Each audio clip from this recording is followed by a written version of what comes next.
অল্প গুচ্ছ দিয়ে ধর্ম হয় না। ধর্ম পুরোপুরি বাস্তব সত্য, 1 2 3 4 মতন, 1 1 2 2 2 4, এরকম হচ্ছে ধর্ম। ধর্ম কখনো অবাস্তব কথাতে ধর্ম থাকবে না, কল্পনার কথাতে ধর্ম থাকবে না, গল্প কথাতে ধর্ম থাকে না।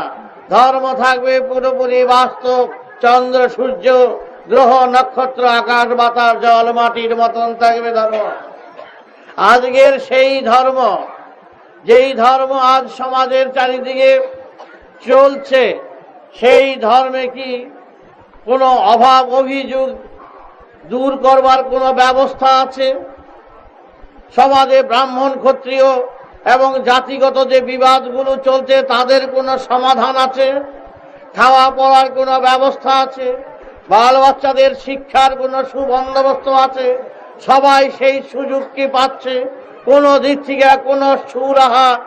যেই সমাজের ব্যবস্থা নাই, সেই সমাজের ধর্ম ও নাই। এই ধর্মে যদি সমাজের ব্যবস্থাই না করতে পারলো, সুতরাং এই ধর্ম সমাজের জন্য নয়, জাতির জন্য নয়।